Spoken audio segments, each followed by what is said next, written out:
Hello everyone, welcome to my channel online GS by Divakar. इस video में हम लोग ज्योग्राफी का टेस्ट सीरीज जो आपका एनटीए नेट से रिलेटेड है इसको सॉल्व करेंगे डिटेल तरीके से। और ये आपका टेस्ट सीरीज नंबर 1 है। ठीक, तो इसमें जैसे मान लीजिए कुछ प्रश्न बहुत ज़्यादा डिटेल में सॉल्व किया जाएगा, लेकिन आगे जैसे ही और प्रश्न आते हैं मान लीजिए इससे रिलेटेड, जैसे कोपेन के रिलेटेड, तो वहाँ पे उन टेस्ट सीरीज में उतना ज़्यादा डिटेल फिर वही प्रश्न को या उससे रिलेटेड जो टॉपिक है जो इसका यहाँ पे कवर कराया जा रहा है तो उसको वहाँ पे दोबारा से बहुत ज़्यादा डिटेल नहीं बताया जाएगा। और यहाँ पे आप लोगों को एक और काम करना है, जैसे मान लीजिए जो टेस्ट यहाँ पे सॉल्व कराए जा रहे हैं तो उसको क्या करिए कि आप लोग नोट बनाते चलिए। नोट्स में जैसे मान लीजिए कुछ एक्स्ट्रा जो पॉइंट्स यहाँ पे बताए जा रहे हैं उसको आप नोट डाउन करते चलिएगा। इससे क्या है कि आपको यहाँ पे काफ़ी फ़ायदा होने वाला है।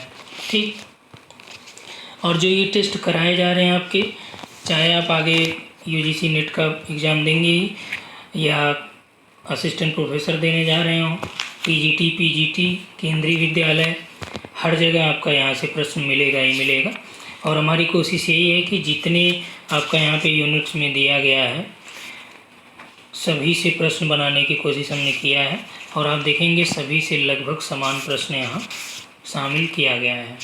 ठीक, तो इसलिए जैसे मान लीजिए जो आसान यूनिट है आपके प्रैक्टिकल के, तो लगभग हमने 10 क्वेश्चन हर एक टेस्ट में शामिल किया है और उसको डिटेल तरीके से हम लोग यहाँ पे देखेंगे भी, क्योंकि प्रैक्टिकल का जो पोर्शन है ये बहुत ज़्यादा कठिन भी है और ज़्यादातर आपको यहाँ से समझ में भी नहीं आएगा, क्योंकि कुछ चीज़ें यहाँ पे आपका कंप्यूटर से रिलेटेड जोड़ी गई हैं, जीआईएस है, जीपीएस है, इन सभी को जोड़ा गया है। ठीक, तो यहाँ पे पहला प्रश्न जो दिया गया है कि किस विद्वान ने गुंज, मिंडल और उर्म 4 क्रमिक हिमचादनों का उल्लेख किया तथा किसी महाद्वीप के संदर्भ में यह बताया था, किस महाद्वीप के संदर्भ में यह बताया था। तो यहाँ पे दिया गया है कि पिंक है उत्तरी अमेरिका, लुई अगासिज हैं यूरोप, पिंक और ब्रुकनर हैं यूरोप, पिंक और ब्रुकनर हैं उत्तरी अमेरिका। तो यहाँ पे देखिए 2 प्रश्न आपको क्लियर हो जा रहे हैं। एक तो ये क्रम पूछता है, दूसरा यहाँ से कि ये किससे रिलेटेड है, तो आपका यूरोप से रिलेटेड ये होता है, और दिया किसने है, पिंक और ब्रुकनर ने। ठीक, लुई अगासिज महोदय क्या किए थे, तो लुई अगासिज ने हिम युग के बारे में बताया था। 1837 के आसपास इन्होंने बोला कि जो यूरोप का पार्ट है, मैक्सिमम पार्ट, वो क्या है, बर्फ़ से ढका हुआ है। यह विचार लुई अगासिज ने दिया था यूरोप के बारे में, लेकिन ये जो नाम दिया गया पिंक और ब्रुकनर ने यूरोप के बारे में दिया था। अगला यहाँ पे कोपेन के जलवायु वर्गीकरण से है कि विश्व जलवायु वर्गीकरण में जो BSH है, ठीक, BSH ये क्या प्रदर्शित करता है। तो पहले यहाँ से देख लीजिए कि उन्होंने किन आधारों पे वर्गीकरण किया था। कोपेन ने जलवायु का विश्व स्तर पे 5 वनस्पति मंडलों को उन्होंने लिया। ये वनस्पति मंडल किसके थे, केल्डोल महोदय के थे।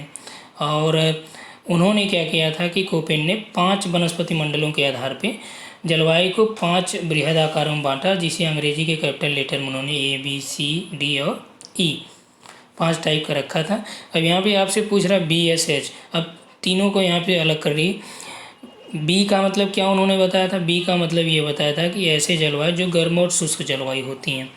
यस का मतलब उन्होंने ये बताया कि जो शुष्क होती हैं, लेकिन वो जहाँ पे ग्रीष्म ऋतु जो है शुष्क होता है वहाँ पे ये जलवायु पाई जाती हैं। यच को क्या बताया उन्होंने, यच को उन्होंने ये बताया कि ये आपका जो उष्णकटिबंधीय है, मध्य अक्षांशीय जलवायु है। ठीक, या यहाँ पे आपने देखा कि शुष्क, यस क्या है, शुष्क रेगिस्तान, या मान लीजिए कि आपका जो ग्रीष्म ऋतु है वहाँ पे शुष्क होता है। तो जब ग्रीष्म ऋतु शुष्क होगी तो शीत ऋतु क्या होगी, वहाँ पे शुष्क नहीं होगी। ये आपका एस का मानना है। ठीक, बी का क्या है, गर्म और शीत जलवायु हो, यस हो गया। ठीक, बी कहीं कहीं आपको BSH, BWH भी मिलेगा।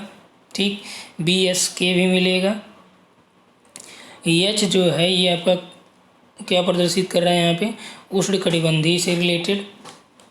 और यदि आपका यहाँ पे BSH की जगह BSK होता तो के आपका ये मध्य अक्षांशीय जलवायु को प्रदर्शित करता है। हैं तो दोनों एक ही जलवायु की से रिलेटेड, लेकिन एक आपका उस क्षेत्र जो है उष्णकटिबंध का है, एक मध्य अक्षांशों का है। तो BSH आया है, तो यहाँ पे जो आपका राइट आंसर हो जाएगा दिया स्टेपी है, समाना तुल्य, सहारा तुल्य, समाना तुल्य कोई नहीं। तो यहाँ पे देखिए कि जो राइट आंसर हो जाएगा BSH का स्टेपी तुल्य हो जाएगा। इसमें भी यदि मान लीजिए यहाँ पे और ज़्यादा डिटेल तरीके से दिया होता, स्टेपी के आगे यहाँ पे उष्णकटिबंधीय स्टेपी लगाया होता तब ये और ज़्यादा सही होता है। इसके साथ अगर यहाँ पे शीत कटिबंधीय लगा देता है, मध्य अक्षांशी लगा देता, मध्य अक्षांशी स्टेपी जलवायु और उष्णकटिबंधीय स्टेपी जलवायु, तब वहाँ पे आपका सही क्या होता, उष्णकटिबंधीय स्टेपी जलवायु। मध्य अक्षांशी जो स्टेपी जलवायु होती है वो क्या होती है, BSK। ठीक, सहारा तुल्य जलवायु कौन सी है, तो उन्होंने सहारा तुल्य को बताया कि ये आपका BWH है।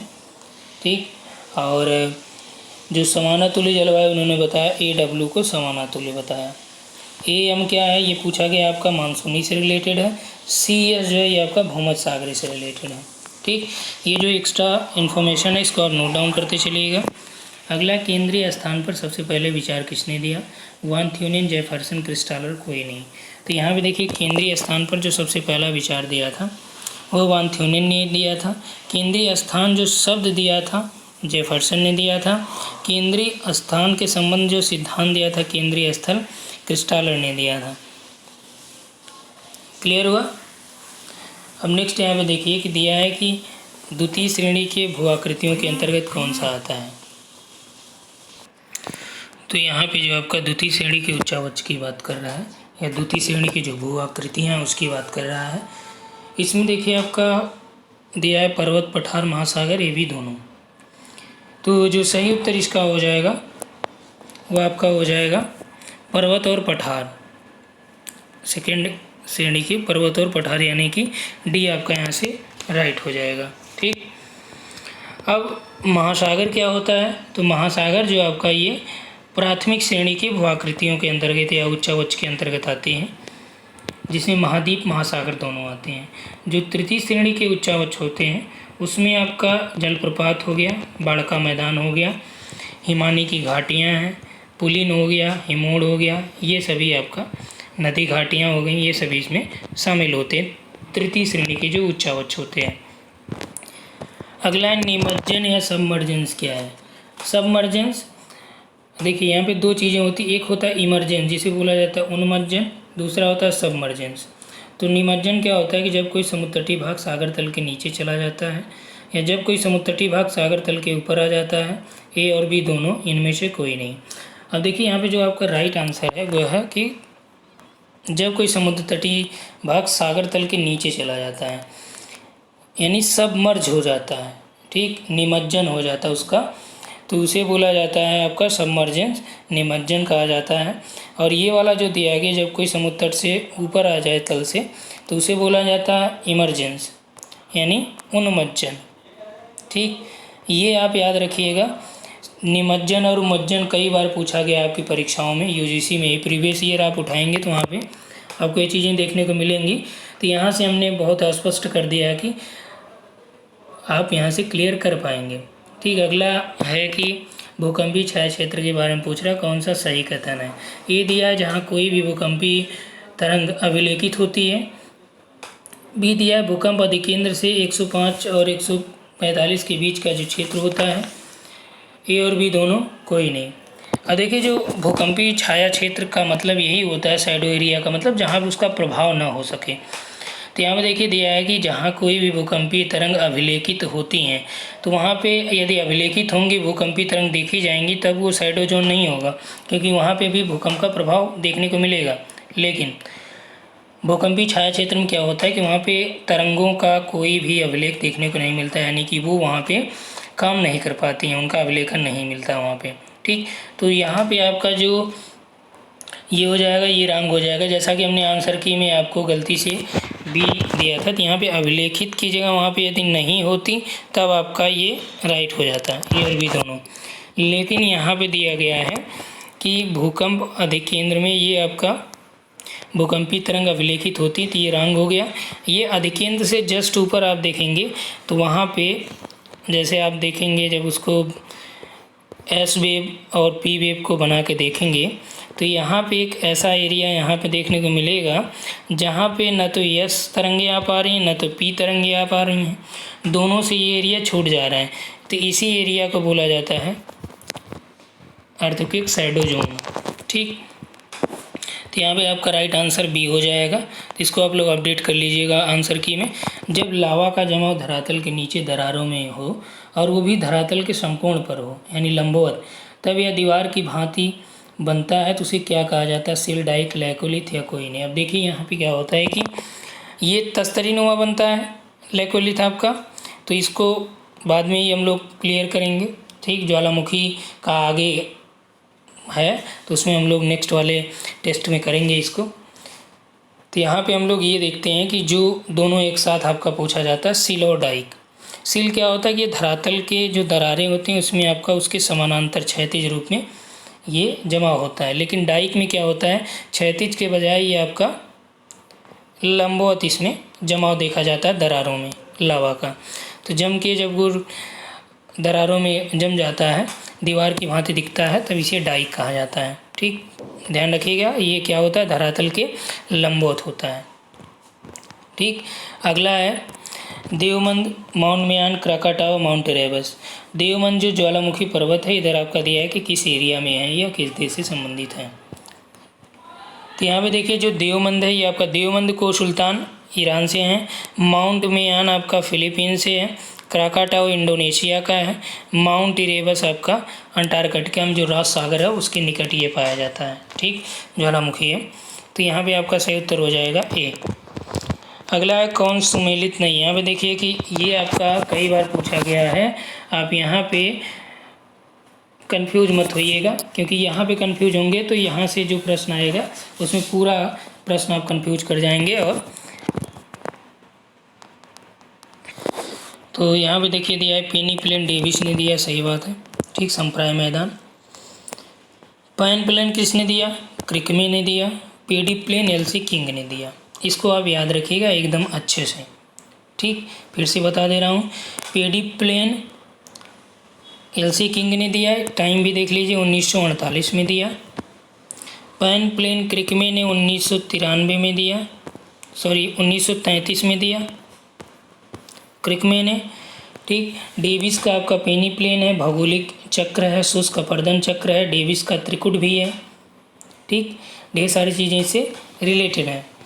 अब उसके बाद हम लोग आ जाते हैं चौथे ऑप्शन पे जो समानापर्दन चक्र दिया है। तो समानापर्दन चक्र को किसने दिया है? समानापर्दन चक्र को पफ और टॉमस ने 1966 में दिया था, दोनों विद्वानों ने। ठीक, और यहाँ पे जो आपका एलसी किंग हैं इनके बारे में थोड़ा सा एक्स्ट्रा इन्फॉर्मेशन ये भी देख लीजिए। इन्होंने जो पेडी प्लेन बताया, ये बताया कि अफ्रीका के शुष्क और सवाना प्रदेशों के जो स्थल रूप के विकास के लिए इन्होंने पेडी प्लेनेशन शब्द दिया था। ठीक, क्लियर हुआ। कास्ट अपर्दन चक्र किसने दिया? बीडी, स्विजिक और सैंडर्स ने। यहाँ पर दिया लिट्रोसारस के जीवाश्म कहाँ पाए जाते हैं? भारत, अफ्रीका, दक्षिण अमेरिका है सभी। ये देखिए आपका महाद्वीपीय विस्थापन से संबंधित है। जो आपका यूजीसी में पूछा गया था, ग्लोसोप्टेरिस वनस्पतियाँ कहाँ पे नहीं पाई जाती हैं? तो ग्लोसोप्टेरिस का जो विस्तार था वो लगभग आपका दक्षिणी गोलार्ध या आपके ध्रुवों की तरफ नहीं गया था, विषुवत रेखा के आसपास तक उसके साक्ष्य देखे गए थे। लेकिन ऑप्शन में जो दिया था आपका यूजीसी में जो पूछा गया था उसमें नॉर्वे दिया था, तो नॉर्वे में आपका ग्लोसोप्टेरिक्स नहीं था। लिस्ट्रोसारस यहाँ पे आपका तीनों में है। ठीक, तो सभी यहाँ पे राइट हो जाएगा। पहाड़ी क्षेत्र में भूस्खलन होता रहता है, बात सत्य है।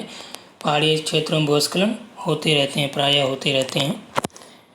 और दिया है कि कभी कभी नदियों की धाराएं अवरुद्ध हो जाती हैं। तो यहाँ पे ध्यान दीजिए कि क्या कभी कभी नदियों की धाराएं अवरुद्ध होने के कारण आपका पहाड़ी क्षेत्रों में भूस्खलन होता है? यानी पहाड़ी क्षेत्रों में भूस्खलन होने से कभी कभी नदियों की धाराएं अवरुद्ध हो जाती हैं, तो ये बात सत्य है। लेकिन यहाँ पे देखिए कि कह रहा है कि आर ए की सही व्याख्या है। आर जो है, जो कारण बताया गया है, ए का सही व्याख्या कर रहा है कि नहीं कर रहा है। यहाँ पे देखिए कि दिया कि कभी कभी नदियों की धाराएं अवरुद्ध हो जाती हैं, इसी कारण से आपका क्या होता है, पहाड़ी क्षेत्र में भूस्खलन होता रहता है। तो पहाड़ी क्षेत्र में जो भूस्खलन होता है गुरुत्वाकर्षण बलों की वजह से होता है।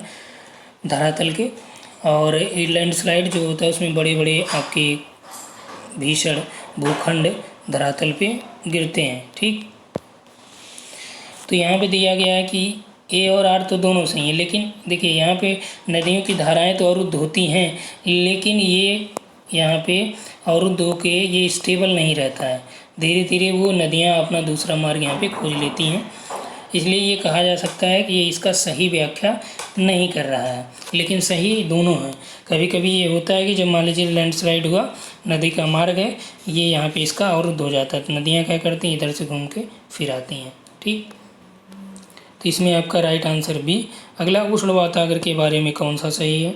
उष्ण वायु राशि जब किसी ठंडी वायु, उष्ण वातागर तब बनते हैं जब क्या होता है कि उष्ण वायु राशि ठंडी वायु राशि के ऊपर चढ़ती है, तो बात सही है। उष्ण वातागर सदैव दाईं ओर से बाईं ओर की ओर बढ़ता है। मध्य अक्षांशों पर जो उष्ण वातागर का ढाल होता है 1:100 से लेकर 1:400 तक पाया जाता है। डी है सभी। तो यहाँ पे जो आपका राइट आंसर हो जाएगा सभी। ठीक, उस वातागर के बारे में ये सभी इन्फॉर्मेशन सत्य हैं। अब देखिए इसमें हमने बीच में और भी चेंजेस कर सकते थे, लेकिन हमने इसलिए चेंज नहीं किया कि मान लीजिए इससे रिलेटेड कोई भी इन्फॉर्मेशन आपके यूजीसी नेट में पूछा जाए तो यहाँ से आप 3 पॉइंट इसके बारे में जानिए, उष्ण वातागर के बारे में। हो सकता है कि एक आध पॉइंट यहाँ से आपको मिल जाए। ठीक, इसीलिए यहाँ पे आपका अगला है कि उष्णकटिबंधीय चक्रवात के बारे में कौन सा सही है? उष्णकटिबंधीय चक्रवात लगभग 65% जो होता है, ये उष्णकटिबंधीय चक्रवात 10 to 20 डिग्री अक्षांशों के बीच पाया जाता है। ये केवल समुद्रों में ही उत्पन्न होते हैं, ये भी बात सही है। इसमें वातागर प्रायः अनुपस्थित होते हैं, प्रायः इसमें वातागरों की अनुपस्थिति देखी जाती है, ये भी बात यहाँ पे राइट है। तो इसलिए यहाँ पे आपका सही उत्तर हो जाएगा 13 का डी। अगला, फुजीटा मापक से किसकी वेग और क्षतिग्रस्तता को मापा जाता है? तो फुजीटा से आपका हरिकेन, टॉर्नेडो, टाइफून कोई नहीं। इसमें जो फुजीटा स्केल है वो मापा जाता है टॉर्नेडो की वेग और तीव्रता को, उसे कितना प्रभाव हुआ। हरिकेन को मापने के लिए सिम्पसन स्केल आता है। ठीक, टाइफून के लिए आप जानते हैं रिएक्टर वगैरह। अगला है, ग्लोब कहाँ की सामान्य घटना है? ग्लोब जो है ये कहाँ की सामान्य घटना है? हिमालय क्षेत्र घाटी की, महाद्वीपीय क्षेत्र की, मरुस्थलीय क्षेत्र की, प्रायद्वीपीय क्षेत्र की, नदी के मैदानी भाग की।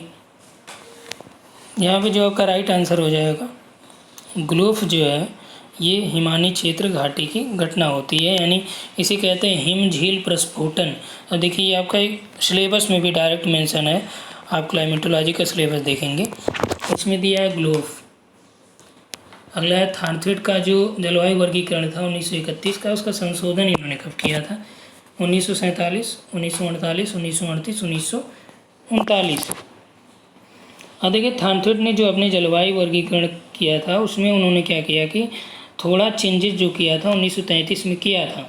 ठीक, यहाँ पे 39 दिया है, लेकिन उसमें थोड़ा परिमार्जन उन्होंने 1933 में किया था जलवायु वर्गीकरण में, और बाद में जो पूर्ण रूप से संशोधन उन्होंने किया 1948 में किया था।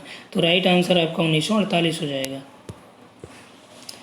अगला, कौन सुमेलित नहीं है? वाणिज्यिक कृषि अर्थव्यवस्था कृषि क्षेत्र में एक फसल उत्पादन को जोड़ देती है, ये बात सही है, क्योंकि वाणिज्यिक कृषि क्षेत्र में क्या होता है, बड़े बड़े प्लाट होते हैं, उसमें आपका किसी एक विशेष फसल की खेती होती है, वाणिज्यिक स्तर पे की जाती है, कमर्शियल लेवल पे वो खेती होती है, और ये आपके बहुत बड़े बड़े एरियाज़ में की जाती हैं। गहन जीविका कृषि अर्थव्यवस्था का क्या मतलब है कि गहन जीविका कृषि अर्थव्यवस्था वहाँ देखी जाती है जहाँ पे जनघनत्व अधिक होते हैं, यानी जनसंख्या जब मैक्सिमम होगी तो उन जनसंख्या के भरण पोषण के लिए क्या करना पड़ेगा? खाद्यान्न उत्पादन करना पड़ेगा। जब खाद्यान्न उत्पादन करना पड़ेगा तो वहाँ की जो खेत वगैरह हैं, जो एग्रीकल्चर लैंड्स हैं, वहाँ पे ऐसी एग्रीकल्चर की जाएगी और एक साथ कई की फसलें वहाँ पे उगाने की प्रवृत्ति देखी जाती है। अगला, जीवन निर्वाह कृषि अर्थव्यवस्था कृषि का उत्पादन बाजार हेतु।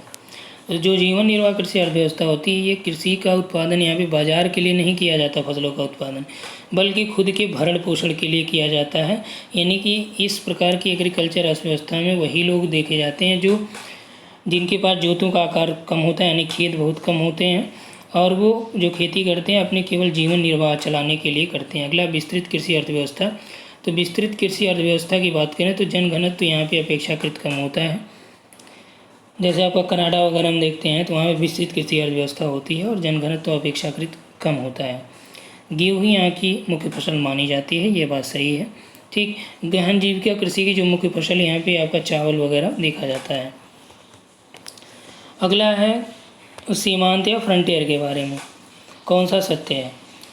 सीमांत जो है दो राज्यों के मध्य संक्रामी होता है, अब केंद्रीय बल उत्पन्न करता है, ए और बी दोनों से कोई नहीं। अब देखिए यहाँ पे समझिएगा, सीमा और सीमांत में थोड़ा सा डिफरेंस बता देते हैं। मान लीजिए एक स्टेट ये है, या एक राज्य ये है, या एक देश ये है, ठीक, दूसरा देश आपका ये है। जैसे मान लीजिए आप मैक्सिको और यूएसए को ले लीजिए, ठीक, मैक्सिको और यूएसए को ले लीजिए।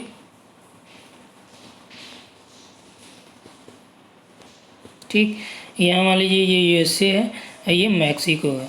इन दोनों के बॉर्डर आप सर्च करेंगे तो आपको देखने को ये मिलेगा कि इन दोनों के बीच एक ऐसे चार दीवारी नॉर्मल बनाई गई है।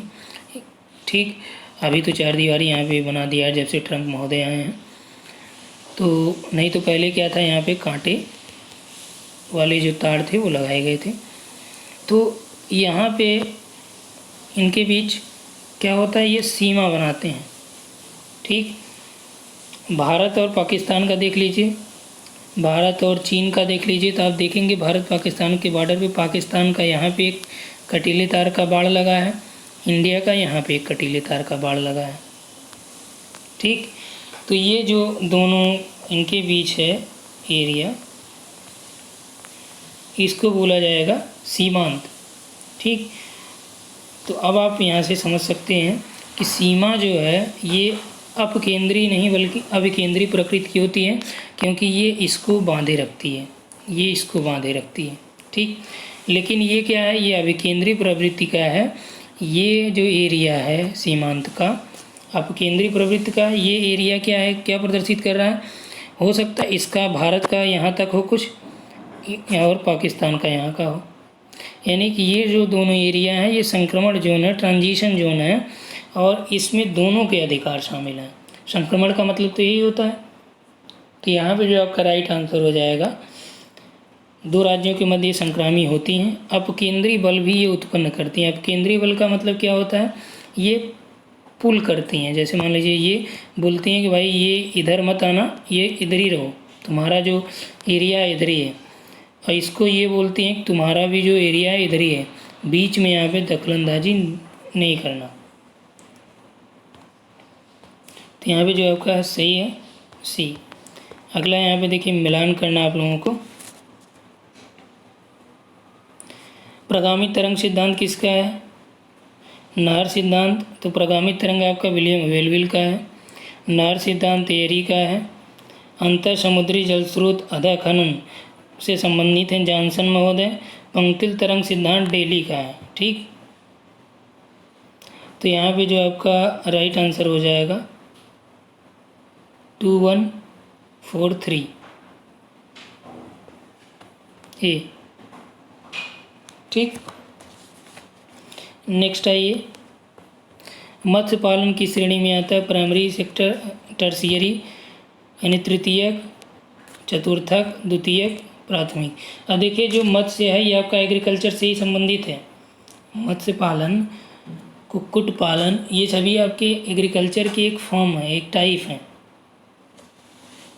तो यहाँ पे आपका जो एग्रीकल्चर से रिलेटेड है प्राइमरी एक्टिविटी में ये शामिल होता है। द्वितीयक में क्या होता है आपका उद्योग आते हैं। तृतीयक में आपका सेवा क्षेत्र आता है, परिवहन वगैरह आते हैं, या सर्विस सेक्टर को भी इसमें शामिल कर सकते हैं आप। चतुर्थक में जो हाई लेवल की सेवाएं होती हैं, आईएएस हो गए, रिसर्च इंस्टीट्यूट हो गए, साइंटिस्ट हो गए, ये सभी आपके इसमें शामिल किए जाते हैं। अगला, हर्षमैन ने असंतुलित विकास की कमियों को दूर करने के लिए निम्न में से किन रास्तों को अपनाने की बात कही।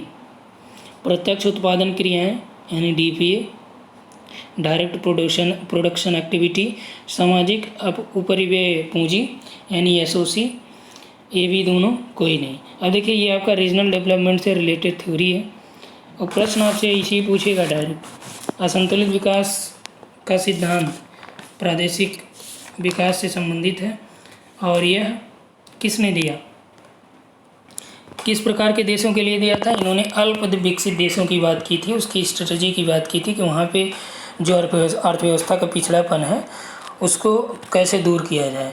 इनके समर्थक में सिंगर महोदय आते हैं, फ्लोमिंग महोदय आते हैं, स्टेटमैन भी हर्समैन के सपोर्ट में आ जाते हैं। ठीक, तो यहाँ पे जो आपका राइट आंसर हो जाएगा ए और बी दोनों हो जाएगा, क्योंकि ये एसओसी क्या होता है कि इसे बोलते हैं सोशल ओवरहेडेड कैपिटल, यानी असंतुलन पैदा करने के पहले रास्ते को हर्समैन ने बोला कि सामाजिक उपरिव्यय पूंजी के विकास का रास्ता, ये भी आपका असंतुलन उत्पन्न करता है।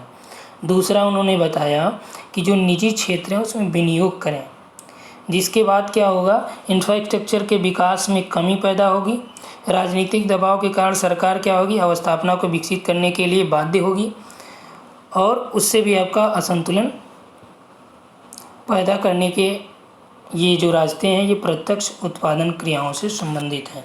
इसको भी उन्होंने विकास के रास्ते से जोड़ा। ठीक, अगला है गतिक नवोन्मेष यानी डायनेमिक रिजुविनेशन। डायनेमिक रिजुविनेशन क्या है? तो इसमें देखिए स्थल खंड में उत्थान हो, नदी अवसाद के भार में कमी हो, या फिर स्थल खंड में झुकाव हो, या फिर डी दिया है ए और सी दोनों हो। ये देखिए जो आपके ये टोटल हैं ये आपके समुद्र तल के परिवर्तन से रिलेटेड हैं, जिसमें आपका डायनेमिक रिजुविनेशन आता है, ये स्टैटिक रिजुविनेशन यानी सुस्थैतिकी नवोन्मेष आता है, स्टैटिक रिजुविनेशन यानी कि स्थैतिक नवेश आता है, नवोन्मेष आता है। ये सभी आपके क्या हैं, समुद्र तल के परिवर्तन के लिए उत्तरदायी हैं। तो इसमें जो आपका राइट आंसर हो जाएगा ए और सी दोनों हो जाएगा।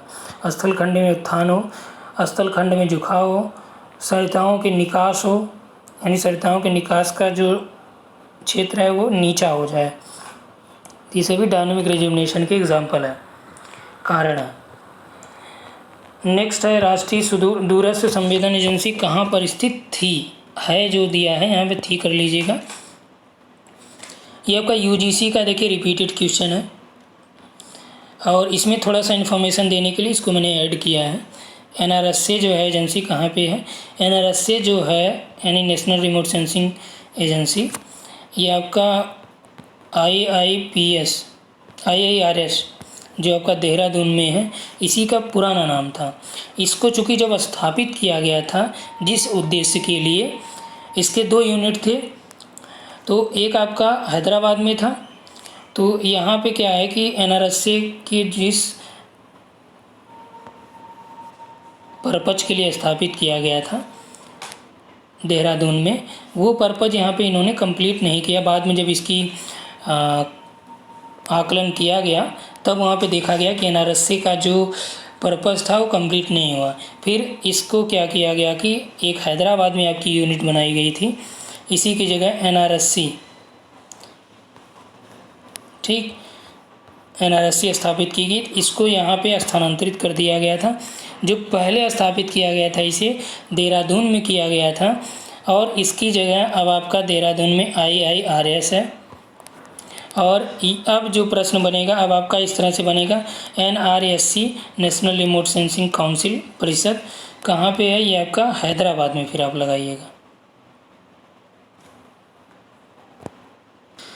और ये जो आपका NRSC है ये इसरो के एक संगठन के रूप में भी काम कर रहा है, ठीक। इसका योगदान आपका जो चंद्रयान छोड़ा गया था उसमें भी योगदान रहा है NRSC का। अगला है बीटा सूचकांक ज्ञात कीजिए। ये देखिए आपका इससे रिलेटेड एक प्रश्न आता ही है। अब यहाँ पे जो बनाया गया है इसमें ये नोड हैं, जैसे आपके एग्ज़ाम में जब आता है तो यहाँ पे नंबरिंग करके आएगा, ठीक, जितने नोड्स हैं। अब यहाँ पे कई बार आपको यहाँ पे कंफ्यूज होने की आवश्यकता नहीं है, जो कर्व यहाँ पे मिलाया गया है। तो जब परिवहन मॉडल बनाया जाता है, यहाँ पे देखिए जो कर्व इस तरह से मिलाया गया है, ठीक, यहाँ पे ये दोनों एक दूसरे को काट रहे हैं। तो अब यहाँ पे आपको कंफ्यूज होने की आवश्यकता नहीं कि ये दोनों काट रहे हैं एक दूसरे को, लेकिन यदि यहाँ पे भी आपको पॉइंट दिया है तब आपके ये नोट्स जो है ये जो काउंट ये भी एक अलग अलग काउंट होंगे, ठीक। लेकिन ये परिवहन मॉडल से ही रिलेटेड है, ध्यान दीजिएगा ट्रांसपोर्ट से। जब आप देखते हैं कि जब यहाँ पे मान लीजिए कोई फ्लाईओवर एक बना दिया गया, इसके नीचे होते हुए एक फ्लाईओवर बनाया गया, ठीक, ये एक दूसरे को काटेंगे नहीं, फिर वैसे ही कुछ यहाँ पे किया गया है, ठीक। इसलिए यहाँ पे आपको कंफ्यूज होने की आवश्यकता नहीं है। और दूसरे जो ट्रांसपोर्ट के ये बनाए गए सड़क नेटवर्क, ठीक, यहाँ पे आप देख रहे हैं जो इसको काट रहे हैं ये सब, ये दोनों, ये वाला, ठीक। थोड़ा सा जूम कर दें फिर बताते हैं आपको। ये ठीक, इसको आपको नहीं लेना है। यहाँ पे जो ट्रांसपोर्ट का या जो सड़क परिवहन का मान के ये चलना है आपको कि ये मान लीजिए कोई बनाया गया, क्योंकि यहाँ पे 3D फिगर तो बना नहीं सकते। जब आपके परीक्षाओं में ये प्रश्न पूछा जाएगा तो यहाँ पे ये नोड को डिफ़ाइन कर देंगे। जब आपका नोड्स डिफ़ाइन हो जाएगा तब आप यहाँ से ये क्लियर कर लेंगे कि ये एक दूसरे को काट नहीं रहे हैं, ठीक, यानी कि ऊपर बनाए गए हैं। अब यहाँ से बीटा सूचकांक की गणना करनी है, तो बीटा सूचकांक बराबर होता है E/V, यानी एजेज अपान नोड्स या वर्टेक्स। तो एजेज क्या होते हैं कि टू पॉइंट्स को मिलाने वाले जो रेखाएं हैं वो एजेज कही जाती हैं, दो केंद्रों को मिलाने वाली। तो एक केंद्र ये है, एक केंद्र ये है, तो इसके बीच जो मिलाने वाली है ये आपका एक हो गया, ठीक।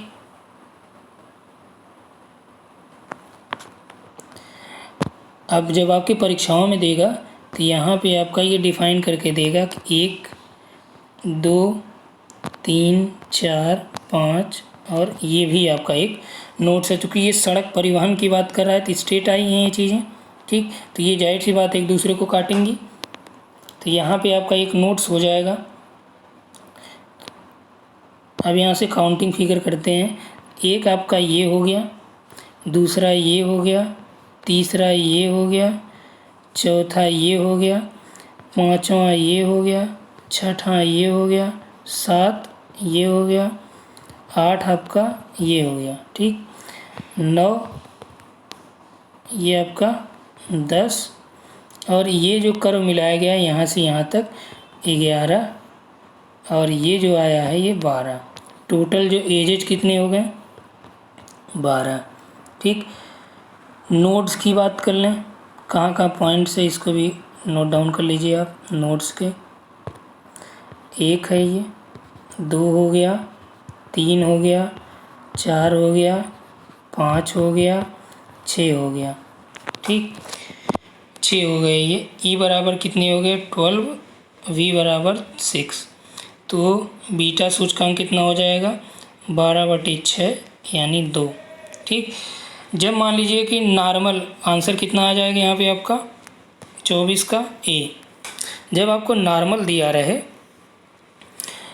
तो बीटा सूचकांक का मान 0 से लेके 1 के बीच में होगा। लेकिन जब इस तरह से कई ट्रांसपोर्ट को या कई जो रूट्स हैं उसको संयोजित कर दिया जाए ज़्यादा, तब वहाँ पे आपका क्या हो जाएगा? 1 से अधिक आएगा मान बीटा सूचकांक का। अगला है कौन सम्मिलित नहीं है? जियोपॉलिटिक्स जेलन की है, राजनीतिक भूगोल Ratzel, geography of peace Mackinder, सागर नीतल प्रसर हैरिहेस। तो जियोपॉलिटिक्स जेलन की है, राजनीतिक भूगोल रेडजेल की है, राइट है। सागर नीतल प्रसाद हैरिहेस का है। ज्योग्राफी ऑफ पीस मैकिंडर का नहीं बल्कि स्पाइकमैन का है,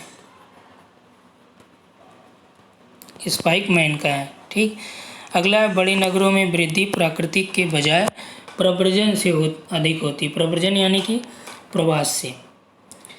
और दिया कि बड़े नगरीय कारण दिया, बड़े नगरों की वृद्धि ग्रामीण और नगरीय अंतर प्रवाह से भी अधिक होती है। यानी कि यहाँ पे आप देख रहे हैं ये भी बोल रहा है कि एक तरफ जाहिर सी बात है जो बड़े नगर हैं वहाँ पे लोग गाँवों से आते ही हैं ज़्यादातर वहाँ खाने कमाने के लिए। तो ये बात सही है। जब ये गांव से लोग खाने कमाने के लिए आएंगे तो यही लोग तो कहाँ बसेंगे? बड़े नगरों में। तो इसी कारण जो है बड़े नगरों की जनसंख्या प्रवास या प्रव्रजन की वजह से बढ़ जाती है, ठीक, तो यहाँ पे कार्ड सही व्याख्या कर रहा है और दोनों एक दूसरे से सेटिस्फाई भी कर रहे हैं। ठीक, यानी कि दोनों सत्य भी अलग अलग हैं। जर्मनी के विकीर्ण बस्ती प्रारूप की पद्धति को क्या कहा जाता है? परबस्ती बस्ती, लेजेंड, सैंक्रूज, आइजलहाफ। तो जर्मनी में जो विकर्ण बस्ती होती है, विकीर्ण जो बस्तियाँ होती हैं, उसे बोला जाता है आइजलहाफ। ठीक, इसमें बहुत ज़्यादा विशेष की आवश्यकता नहीं है। इग्लू किससे संबंधित होते हैं? तो ये हर कोई जान रहा है। एस्किमो, किर्गिज, बंटू, कोई नहीं। तो जो इग्लू का रहने का स्थान है उसको क्या बोला जाता है? एस्किमो। ये बर्फ़ के घर होते हैं और इनका जो व्यवसाय होता है, एस्किमो जो जनजाति हैं उनके रहने के निवास को इग्लू कहा जाता है। ठीक, और ये जो इनका प्रमुख व्यवसाय होता है वो मत्स्य से रिलेटेड होता है। अगला, केरल जैसे क्षेत्रों में जहाँ बाढ़ के खतरे अधिक मौजूद हैं, किस तरह की बस्ती पाई जाती है, उपयुक्त होती है? शुष्क प्रापी, जल प्राप्ति बस्ती, रैखिक बस्ती, अकेंद्रित बस्ती। अब देखिए कि यहाँ पे पूछ रहा है कि थोड़ा सा समझिएगा कि शुष्क प्रापी बस्ती ऐसी बस्तियाँ होती हैं जहाँ पे बाढ़ से रक्षित सभी उपायों को किया जाता है। जल प्रापी क्या होता है? यानी वेट पॉइंट सेटलमेंट इसे कहते हैं। ये मान लीजिए जहाँ पे जल की सप्लाई अच्छी हो, जल के निकट इसे बनाया जाता है। या मान लीजिए कोई दलदल एरिया है, यहाँ पे कोई बस्ती बना देगी, तो ये आपका वेट पॉइंट होता है। ठीक, रैखिक बस्ती आप जानते हैं, सड़क के किनारे मान लीजिए यहाँ पे जा रहा है तो इसके किनारे हो जाएगी। और जो शुष्क बस्ती यहाँ पे देखिए बाढ़ के खतरे यदि मौजूद हैं, तो बाढ़ के खतरे मौजूद हैं तो उससे बचने के लिए किस प्रकार की बस्ती को बनाया जाएगा? शुष्क प्रापी बस्ती को। इसे हिंदी में क्या बोला जाता है? शुष्क प्रापी बस्ती, इंग्लिश में बोला जाता है ड्राई पॉइंट सेटलमेंट। अन्य रूप इसका एक और भी है, बाढ़ रक्षित बस्ती भी इसे कहा जाता है। ठीक, तो खतरे ज़्यादा हैं तो किस प्रकार की बस्ती बनाई जाएगी? बाढ़ रक्षित, ताकि खतरे उस पर प्रभाव कम पड़े। नगरों के कार्यात्मक रूप में प्रथम बार जो विभाजित किया नगरों को, आर्सेनियो, अडवुड, आरएल, कोई नहीं, तो ये किए हैं आर्सेनियो महोदय ने। विभिन्न नगरों की तुलना हेतु किए जाने वाले घनत्व प्रवणता यानी कि डेंसिटी ग्रेडियंट का अध्ययन किसने किया था? ब्रुन्स, गैलन बी सदासुख, बीजे एल्वेरी, आर्थर स्मेल्स। तो जो आपका यहाँ पे राइट आंसर हो जाएगा बीजेएल। यहाँ पे देखिए पहले थोड़ा सा समझ लीजिए कि घनत्व प्रवणता क्या होती है। यहाँ पे तो नगरों की तुलना है, तो नगरों के जो अलग अलग नगर हैं वहाँ पे जो उनकी बसावट है, वहाँ की जो पॉपुलेशन है, पॉपुलेशन डेंसिटी के कंपैरिजन के लिए, यानी कि किस सिटी की पॉपुलेशन कितनी है, पॉपुलेशन डेंसिटी, और दूसरे की कितनी है, उन दोनों की तुलना करने के लिए जो डेंसिटी ग्रेडियंट है उसको विकसित करने का श्रेय इसमें जो आपका ब्रुन्स, गैलन बी सदाशिव, बीजे एल्वेरी, आर्थर स्मेल्स किसको जाता है? बीजे एल्वेरी जो है ये आपके अधिवास भूगोल से संबंधित है। ठीक, हालांकि हैं तो सदाशिव और स्मेल्स भी, लेकिन जो नगरों के वर्गीकरण से रिलेटेड है बीजे एल्वेरी हैं। वायुमंडल में विद्यमान गैसों का आयतन के अनुसार सही क्रम क्या होगा? तो वायुमंडल में सबसे ज़्यादा गैसें कौन सी हैं? 78% आपकी नाइट्रोजन है। ठीक, 21 के ऑलमोस्ट आपका ऑक्सीजन है। उसके बाद 1% के आसपास आपका आर्गन है। CO2 आपका लगभग 0.33 के आसपास है। ठीक, तो यहाँ पे जो आपका राइट आंसर हो जाएगा सी। क्लियर हुआ? अगला देखिए, सापेक्षिक आर्द्रता कब बढ़ती है? अब देखिए हमने आपको एक नोट्स दिया है ग्रुप में, देखिएगा .4 करके नेट पॉइंटर, उस नोट्स को आप लोग एकदम पढ़ जाइए, क्योंकि वहाँ से मान के चलिए कि 4 से 5 प्रश्न आपको केवल उसी नोट से कम मिलेंगे ही। और वहाँ पे आप देखिएगा सापेक्षिक आर्द्रता, विशिष्ट आर्द्रता, निरपेक्षिक आर्द्रता, सभी प्रकार की जो आर्द्रताएँ हैं उसको वहाँ पे डिफाइन किया गया है। और समझाया भी गया है, सवाल भी वहाँ पे कराए गए हैं। ठीक, तो यहाँ पे तापमान घटता है तब सापेक्षिक आर्द्रता बढ़ेगी, तापमान बढ़ने बढ़ेगी, उच्चावच बढ़ता है तब, या वायु गति बढ़ती है तब। तो सापेक्षिक आर्द्रता जब बढ़ेगी कब?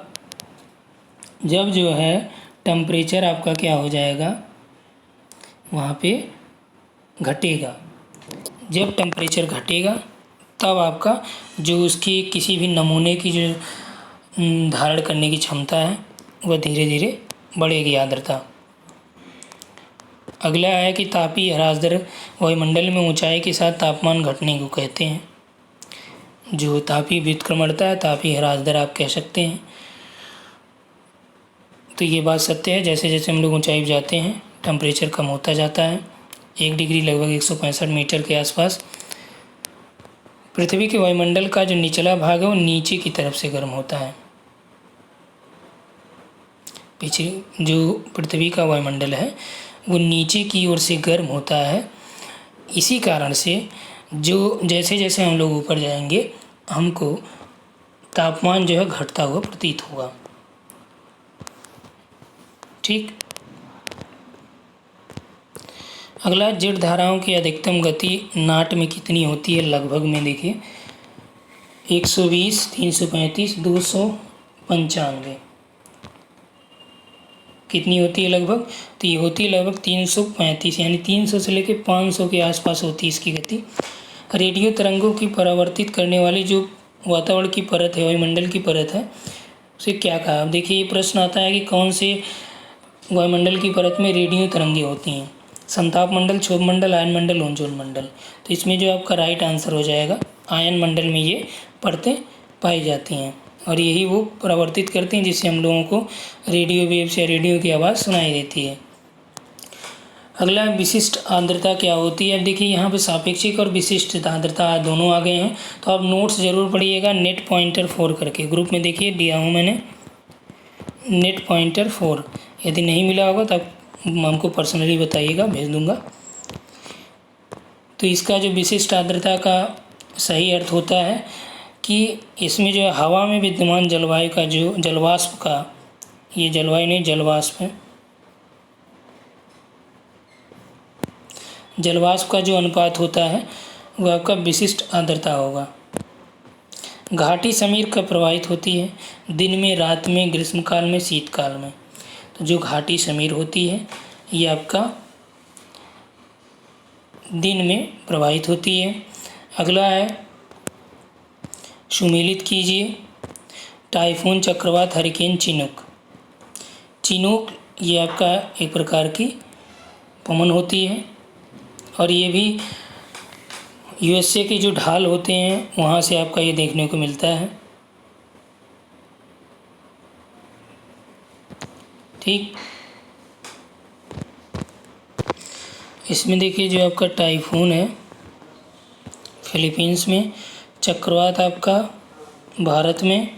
ठीक, हरिकेन, हरिकेन ये आपका अटलांटिक में आता है, वेस्ट इंडीज के आसपास। चिनूक, चिनूक वैसे तो आता है आपका उत्तरी अमेरिका में। ठीक, लेकिन यहाँ पे ऑप्शन के अकॉर्डिंग आपको ध्यान से देखिए अर्जेंटीना आप लगा सकते हैं। ठीक, यहाँ पे इस तरह की पवनें इस प्रकृति की देखी जाती हैं। तो यहाँ पे जो आपका राइट आंसर हो जाएगा। थोड़ा सा गले में प्रॉब्लम की वजह से आपको प्रॉपर नहीं मिल पा रहा है, इसके लिए क्षमा चाहते हैं। आगे देखिए यहाँ पे घास के मैदान और उनकी स्थिति दी गई है।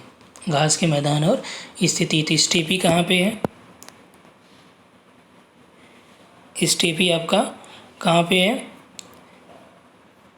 उत्तरी अमेरिका। डाउन्स कहाँ पे है? डाउन्स आपका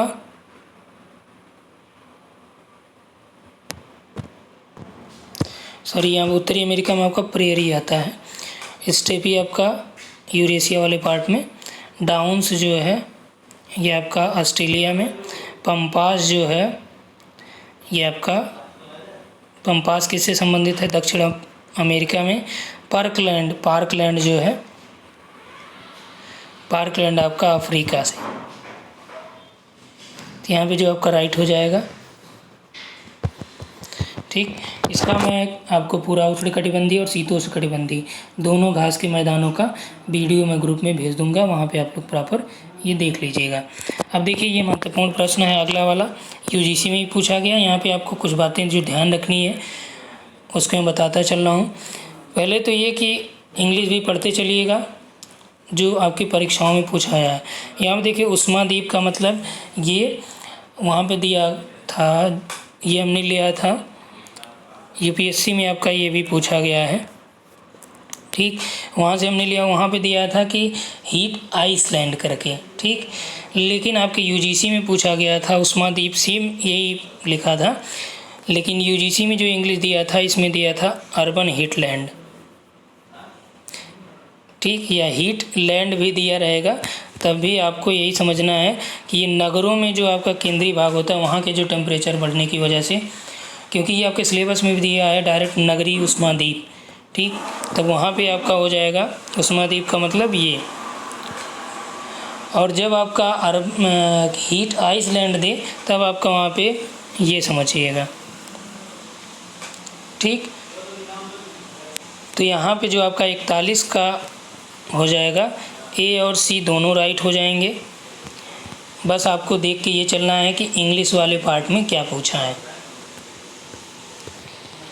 अगला है, पृथ्वी एक जीव है जो अपने सूक्ष्मतम विस्तार मनुष्य की आवश्यकताओं को पूरा करता है। यह किसने कहा था? तो होमर ने, हम्बोल्ट ने, स्पेंसर ने, रिटर ने। तो पृथ्वी एक जीव है जो अपने सूक्ष्मतम विस्तार हेतु मनुष्य की आवश्यकताओं को पूरा करता है। तो ये आपका हम्बोल्ट ने कहा था।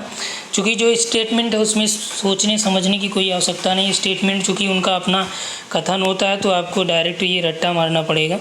पृथ्वी की तुलना किसने यातायात पुलिस से की थी? Taylor, टैथम, Herbertson, चिसोल्म। किसने किया था? तो ये टेलर महोदय ने किया था। अगला देखिए, कौन सा सरिता हिमानी निक्षेप है? सरिता हिमानी निक्षेप कौन सा है? तो यहाँ पे आपका दिया है पेडी प्लेन, केम्बेदिका और बाढ़कृत मैदान, उसके बाद है लुयस। इसमें देखिए जो हमने आपको आंसर लगाया है आंसर की में, उसमें हमने लगाया है पेडी प्लेन। ये गलती से हो गया है। ठीक, तो पेडी प्लेन नहीं होगा। अब पेडी प्लेन किसने दिया था? एलसी किंग ने दिया था। पेडी प्लेन को उसने क्या बताया था कि अफ्रीका का जो सवाना वाला एरिया है, वहाँ का जो शुष्क प्रदेश है, उसको उन्होंने बताया था कि पेडी प्लेनेशन, उसके लिए उन्होंने दिया था। यहाँ पे जो आपका सही उत्तर हो जाएगा केम्बेदिका होगा। ठीक, क्या हो जाएगा? केम्बेदिका, या इसे केम टेरेस भी कहते हैं। ये सरिता हिमी निक्षेप होता है, यानी कि ये हिमनद का जो आगे वाला पार्ट होता है उसमें जो हिम होता है, उसके पिघलने का कुछ जो मलबा होता है उसका टीला वहाँ पे दिखाया जाता है, या ढेर जो होता है वो जमा हो जाता है, और यही आपका केम कहलाता है। इसी को चाहे केम्बेदिका कहिए चाहे केम कहिए, क्योंकि इसका ढाल जो है तीव्र होता है। ठीक, तो इसमें आप लोग ये चीज़ें अपडेट कर लीजिएगा। 44 का जो राइट आंसर हो जाएगा ये बी होगा। अगला, रचनात्मक प्लेट किनारा किसे कहते हैं? तो अपसारी प्लेट किनारा, अभिसारी, संरक्षी कोई नहीं। अब देखिए रचनात्मक प्लेट किनारा में क्या होता है कि नई चट्टानों का निर्माण होता है। अपसारी का मतलब हो गया दूर जाना। जब दो प्लेटें हैं एक दूसरे से दूर जाएंगी तो यहाँ से जो नीचे का लावा है जब ऊपर आएगा तो ये यहाँ ठंडा होकर जमा हो जाएगा, इससे नई चट्टानों का निर्माण हो रहा है ना, तब ये हो जाएगा रचनात्मक किनारा। अवसारी में क्या होता है, एक दूसरे की तरफ आते हैं, इसे विनाशी कहते हैं इसीलिए। और ये इसके नीचे मान लीजिए सबडक्ट हो गया, तो यहाँ पे क्या हो गया कि ये एक दूसरे की तरफ आए, सबडक्ट हुआ तो चट्टानों का विनाश हुआ, इसीलिए इसे विनाशी या अभिसारी प्लेट किनारा कहते हैं। संरक्षित में क्या है, भ्रंशों का निर्माण होता है, जैसे रूपांतरित भ्रंश जो आपका है सैन एंड्रियास भ्रंश, ये किससे निर्मित हुआ है? संरक्षित प्लेट किनारों से है। अपर क्रस्ट और निचली क्रस्ट के बीच कौन सी असंबद्धता पाई जाती है? डिसकंटिन्यूटी, मोह, कोनराड, रेपीटी या लेहमान। ठीक, तो यहाँ पे देखिए जो राइट आंसर आपका हो जाएगा कौन सी असंबद्धता होती है? अपर क्रस्ट और निचले क्रस्ट के बीच की जो असंबद्धता होती है वो होती है आपका कोनरॉड। ठीक। मोहो असंबद्धता कौन सी होती है? तो मोहो आपका निचला क्रस्ट होता है और अपर मेंटिल। ध्यान दीजिएगा, ये मान लीजिए क्रस्ट है, अपर क्रस्ट और लोअर क्रस्ट के बीच कोनरॉड हो गया। ठीक। मोहो असंबद्धता निचला जो क्रस्ट है और अपर मेंटिल, मान लीजिए ये मेंटिल है, ये निचला वाला क्रस्ट और अपर मेंटिल आपका मोह हो जाएगा। रेपीटी जो है अपर मेंटिल और निचला जो मेंटिल है, यानी ये वाला और ये वाला, ये आपका रेपीटी हो जाएगा, अपर मेंटिल और लोअर मेंटिल। ठीक। लेमान आपका अपर कोर और निचला कोर, ये आपका लेमान हो जाएगा। ठीक। मार्ग विकास का नमूना यानी रूट डेवलपमेंट मॉडल किसने दिया? Gould, Morris, Taaffe, Chorley Haggett, Bradford, Kent, कोई नहीं। तो जी ये मॉडल दिया है, किसने दिया था? गोल्ड, मॉरिल और टाफे ने दिया था। अब देखिए रूट डेवलपमेंट जहाँ भी आ जाए, रूट डेवलपमेंट मॉडल आपका यूजीसी में पूछा गया, तो रूट डेवलपमेंट मॉडल किसने? टाफे का जो रूट डेवलपमेंट मॉडल है किस एरिया से संबंधित है? तो आपका घाना से संबंधित था, घाना और नाइजीरिया से संबंधित था, और तीनों के आपके अफ्रीकी से ही संबंधित हैं। पॉल रिवर से क्या तात्पर्य होता है? तो पॉल रिवर किसी भी स्थान को देखने का सबसे छोटा रास्ता है, अभिगमन से संबंधित एक सड़क या सभी भौगोलिक सिद्धांतों का विलोम या कोई नहीं। अब देखिए ये आपके लिए नया शब्द होगा। तो पॉल रिवर होता है कि किसी भी स्थान को देखने का सबसे छोटा रास्ता। दक्षिणी न्यू इंग्लैंड में सूती वस्त्र उद्योग कहाँ पे स्थित है? दक्षिणी न्यू इंग्लैंड की बात कर रहा है, तो जो वहाँ पे सूती वस्त्र है वो कहाँ पे स्थित है? ठीक। ऑप्शन है मैसाचुसेट्स एंड रोड्स, बोस्टन में, फिलाडेल्फिया में, बर्मिंघम में। कहाँ पे स्थित है? ये आपका मैसाचुसेट्स और रोड्स में है। वह उद्योग जिसमें सीमित श्रम की आवश्यकता होती है, यानी श्रम जो है बहुत कम, बहुत सीमित श्रम हो। लघु उद्योग, ग्राम उद्योग, घरेलू उद्योग, बृहद उद्योग। तो सीमित श्रम की आवश्यकता होती है घरेलू उद्योगों में। ठीक। अगला है वान थ्यूनेन का जो सिद्धांत है डॉट कब दिया गया और यह किस प्रकार का सिद्धांत था? अब देखिए यहाँ पे ए है, ये जो सी है, बी है, डी है। अब यहाँ पे जैसे इसके अकॉर्डिंग पूरा नॉर्मली जो लिखा जाता है, बी की जगह सी की जगह बी और इसकी जगह सी होगा। ठीक। इस हिसाब से आप देखेंगे 51 में जो हमने आंसर आपको बताए थे तो वो सी बताए थे, यानी इस हिसाब से हमने लिखा था। तो ये गलती से यहाँ पे ऑप्शन आपका सी यहाँ हो गया, बी यहाँ हो गया। ठीक। तो इसको आप लोग वहाँ पे अपडेट कर लीजिएगा।